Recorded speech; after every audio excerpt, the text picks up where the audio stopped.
ഒരു അന്ധൻ രാജാവിനെ ഒരു ദ്വന്ദ്വയുദ്ധത്തിന് വെല്ലുവിളിച്ചു.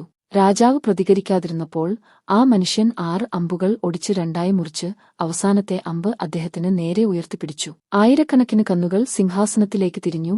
രാജാവിന് അടങ്ങിയിരിക്കാൻ കഴിഞ്ഞില്ല. കാരണം അദ്ദേഹത്തിന് മുന്നിൽ നിന്നിരുന്നത് അന്ധനായ ഒരു യോദ്ധാവായിരുന്നു.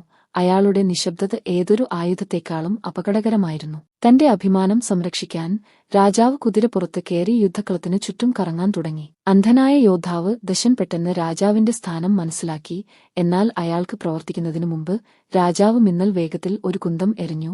അത് വായുവിലൂടെ പാഞ്ഞുപോയി. ഭാഗ്യവശാൽ അത് ലക്ഷ്യം തെറ്റി. ദശൻ തന്റെ വില്ലിൽ മുറുകെ പിടിച്ചു. ദീർഘമായി ശ്വാസമെടുത്ത് മനസ്സിനെ ശാന്തമാക്കി. ഇത് അയാളുടെ അവസാന അവസരമായിരുന്നു. ദശന്റെ ബലഹീനത തിരിച്ചറിഞ്ഞ രാജാവ് തന്ത്രപരമായ നീക്കങ്ങളോടെ മുന്നോട്ടു വന്നു. അയാളെ ഒരു മൂലയിലേക്ക് തള്ളിവിട്ടു. എന്നിട്ടും ദശന്റെ നിശ്ചയദാർഢ്യം ശക്തമായി നിലനിന്നു.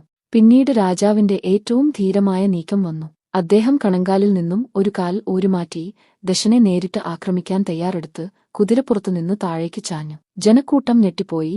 പക്ഷേ ദശൻ ജീനിയുടെ നേരിയ മാറ്റം ഇതിനകം വായിച്ചെറിഞ്ഞിരുന്നു. കൃത്യസമയത്ത് അയാൾ മുന്നോട്ട് കുതിച്ചു ചാടി വായുവിൽ വെച്ച് തന്റെ അമ്പ് തൊടുത്തു.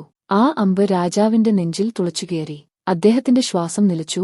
കുതിരപ്പുറത്തുനിന്ന് നിർജീവമായി നിലംപതിച്ചു. ഒരൊറ്റ നിമിഷം കൊണ്ട് വിജയവും പരാജയവും എന്നേക്കുമായി മുദ്രകുത്തപ്പെട്ടു.